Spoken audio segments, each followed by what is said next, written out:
Hello, America, FBI and CIA agents, and fellow cult members. Welcome to Culture Club USA. I am Debrava. In today's episode of Culture Clips, we'll jump into the newest 4B spin-off cult movement, divorcing your MAGA-supporting husband. Now, this isn't surprising, but let's check in with TYT's Anna Kasparian and dig deeper. Found out Emma was going into the voting booth and pulling the lever for Harris. That's the same thing as having an affair. That to me, oh my God! Let him finish. Go, Jesse. It's our day. That violates the sanctity of our marriage. Preach on. Yes. Well, just like how Republicans were freaking out over the prospect of their wives secretly voting for Kamala Harris, some Democrats are now doing the same when it comes to Donald Trump. Salon's Amanda Marcotte has put out an interesting piece, I'll put it that way. She put it out this morning, and in it she argues that women need to withhold sex with Trump supporters, and in fact, even consider divorcing their Republican husbands. Well, first of all, okay, have you ever talked to married couples? Women are already withholding sex, especially liberal women. I mean, really? Like, first of all, this is the stupidest idea ever. Now, how are you going to prove that you're withholding sex? Just explain that to me. Oh, I'm on the movement. Oh, yeah, I'm withholding sex from my husband. Like, are you taking people home into your bedroom with you? Like, do you know how dumb this is? This is so stupid. Great advice. You know, I personally love it when opinion columnists tell people what they should do with their personal lives, especially when it comes to things like marriage. But anyway, the piece is titled A Cat Lady's Survival Guide for the Second Trump Administration. And in the piece, Marcotte points to the national exit polls that shows a majority of women in every age group voted for Harris while men voted for Trump. Now, I want to note that more women actually ended up voting for Biden compared to Kamala Harris. I think that's an important piece of information. But nonetheless, let's look at that graph. And this graph indicates that 49% of 18 to 29-year-olds voted for Trump, while 47% of that same age group voted for Harris. And we're only talking about males here. We're not talking about females, okay?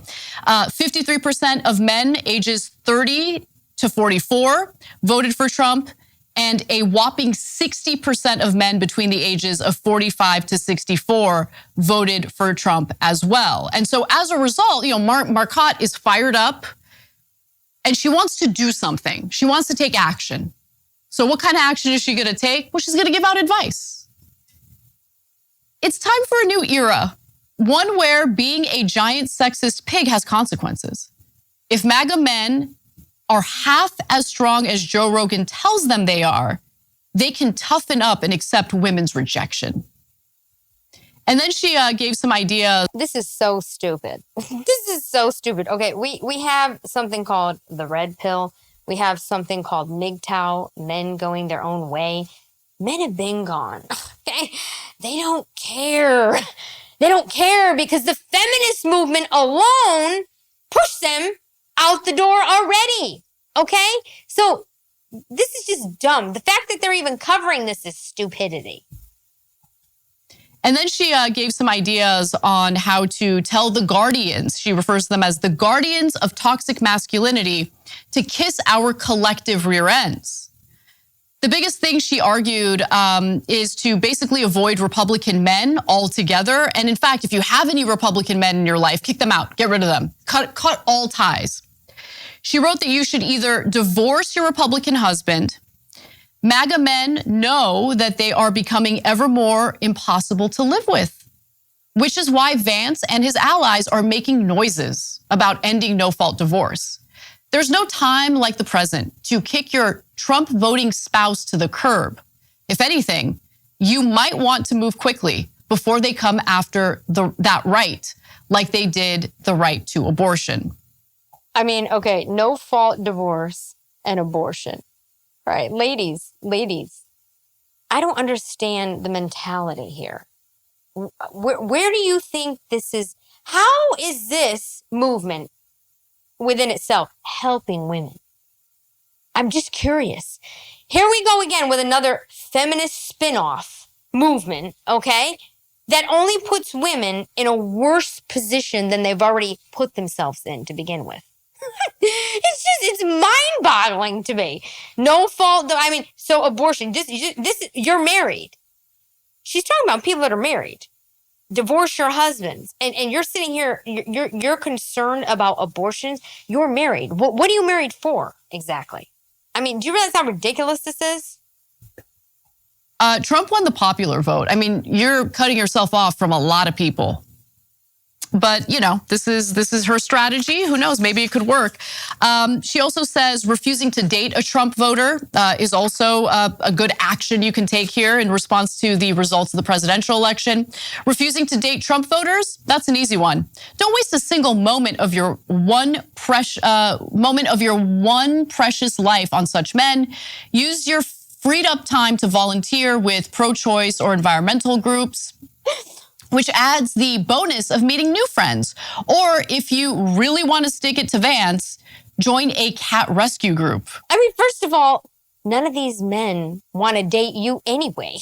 Okay? If you're a Kamala woke liberal feminist, what MAGA man is going to want to date you?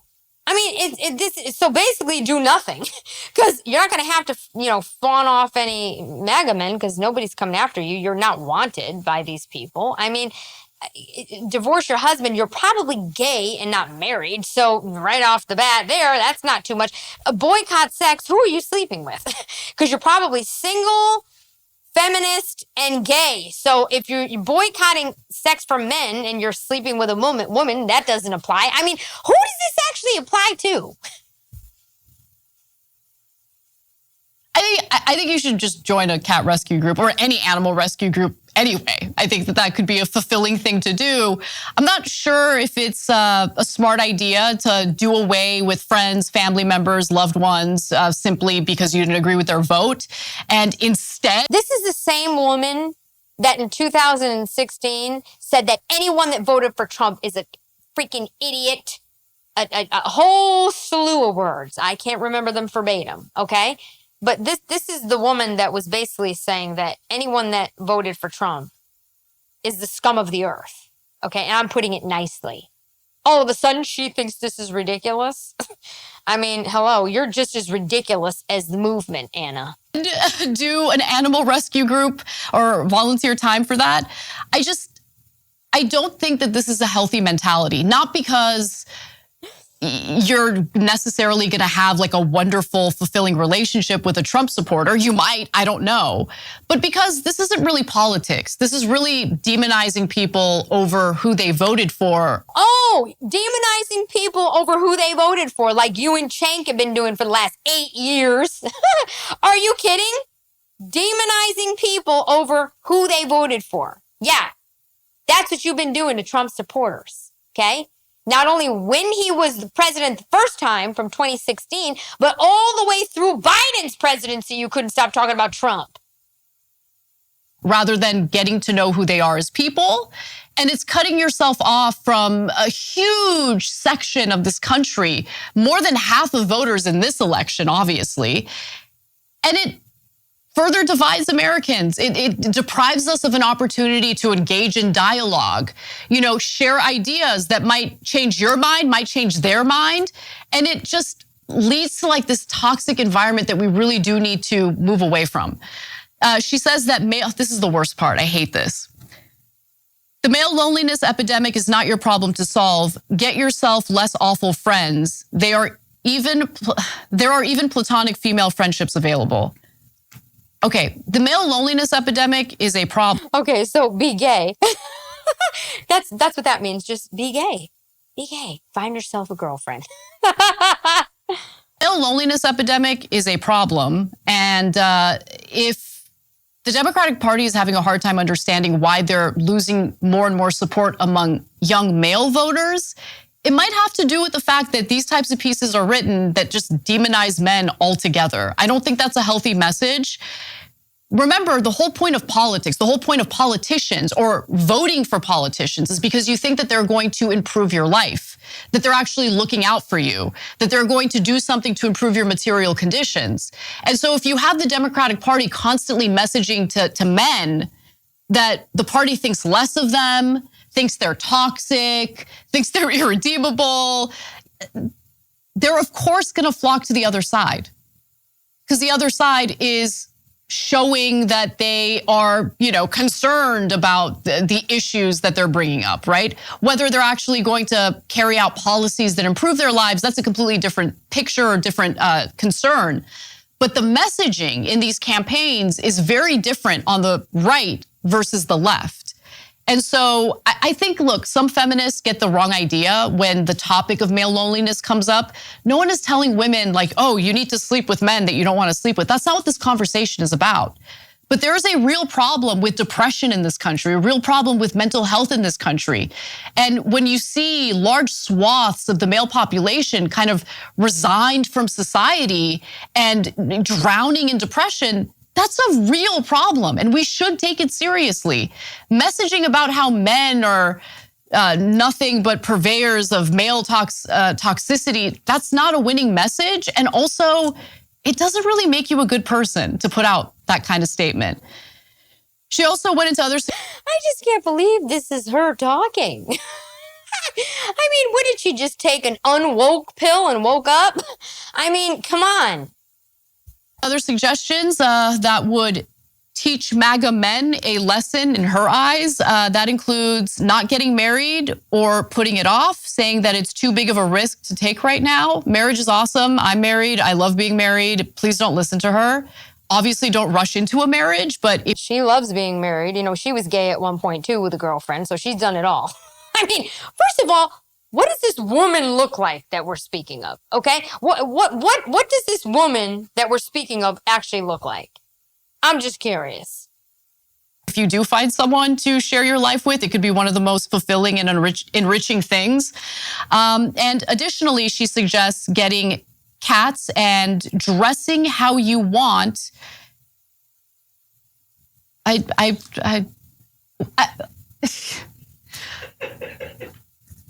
think people dress how they want already. Like, what's happening right now? Like, what is this? But yeah, get a cat. Like, get a cat and a marriage. Like, why not? You can do both. These are your people, Anna. Are you laughing at yourself now? Are you realizing how ridiculous you've looked and still look? It's actually sickening to even watch her. Okay, she's grotesque to me. Because the thing is that she's so fake and phony. Okay, it's all for clicks. It's all because Trump is president. You could not convince me. Guys, tell me right now that if President Trump hadn't won, that she would be talking this rhetoric. I'm going to go with no. But she took it a step further and said that it actually might be a good idea to get sterilized. She says that Trump will likely ban abortion nationwide, even though he's repeated over and over again that he does not intend to do that. She claims that MAGA leaders are admitting out loud now that they've won. I don't know who she's referring to. I think Republicans understand that a national abortion ban would be political suicide.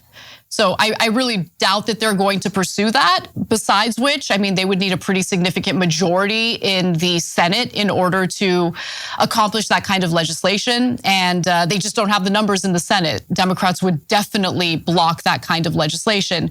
So while, we should be fearful of genuine, legitimate threats, I think we should also be careful when you have people like this trying to fearmonger and scare the crap out of you. She also writes, maybe this will be over. She's talking about fear-mongering.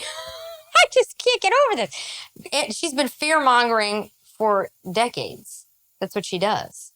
It's her job. She's a propaganda pusher and fear-monger.